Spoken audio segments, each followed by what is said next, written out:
प्रणाम सब गोटे के। हम डॉक्टर वंदना कर्ण छी। हम अहिठाम न्यू कासल अपॉन टाइन में इंग्लैंड में रहे छी, जे कि इंग्लैंड के नॉर्थ ईस्ट में अछि। हम अहिठाम एक डॉक्टर छी, प्राइमरी हेल्थ केयर में जनरल प्रैक्टिशनर और हॉस्पिटल की इमरजेंसी मेडिसिन में भी काज करै छी।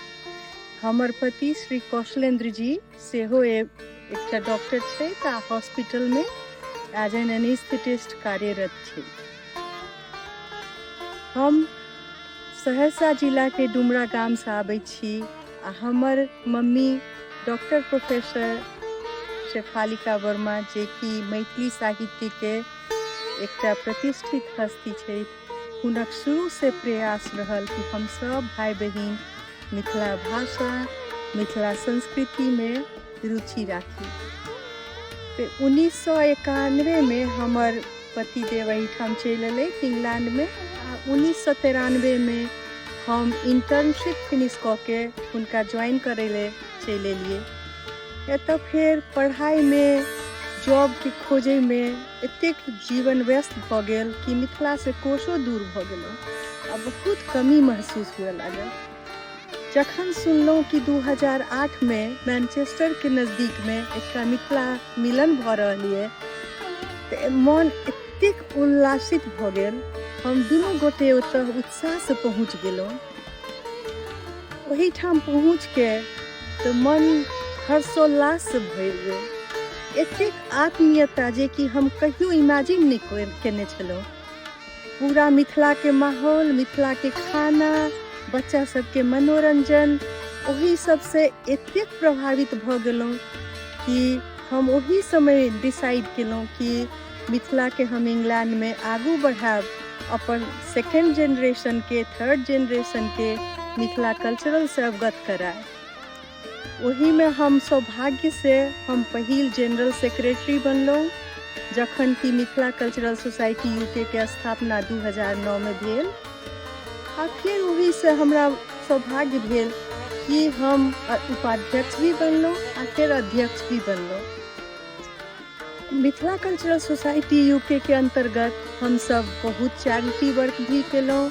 ओहिमे स्वयं हम अपन पति के संग, कौशलेंद्र जी के संग पिंडारुच गांव में जाके हेल्थ शिविर के लिए वो बहुत सक्सेसफुल रहल। हम नेपाल के चैरिटी वर्क से सेहो जुड़ल छी। हम सब मिथिला लिपि, मिथिलाक्षर और मिथिला पेंटिंग के भी बहुत आगू बढ़ावे के कोशिश केलहुँ। अभी 2024 में मिथिला इन यूके के स्थापना भेल अछि, नव ऊर्जा के साथ नव युवा के साथ।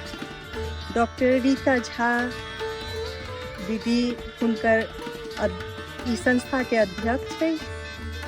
सब कार्यकारिणी समिति मिल के एही बेर वार्षिक समारोह कर रहल छै लंदन में 5 जुलाई के एलम मैनर हॉल में।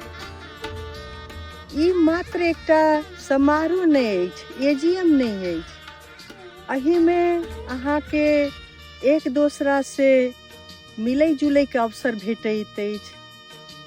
कोनो विपत्ति में या कोनो जॉब खोजे में सहयोग चाही तो सबके एही में विचार आदान प्रदान होइ छै और सहायता भेटैत अछि। तैं हम सबसे सादर अनुरोध करब कि प्लीज, चाहे अहाँ स्टूडेंट छी या अहाँ कोनो प्रोफेशनल छी, प्लीज अपन डायरी में आइ लिख लिया 5 जुलाई लंदन में जरूर भेटू। अहाँ के हम आश्वासन दै छी कि अहाँ के लागत कि अहाँ अपन गाम में पहुँच गेलहुँ हैं। एतेक आत्मीयता भेटत आ सब नया नया लोग से मिलै के जुलै के अहाँ के अवसर भेटत।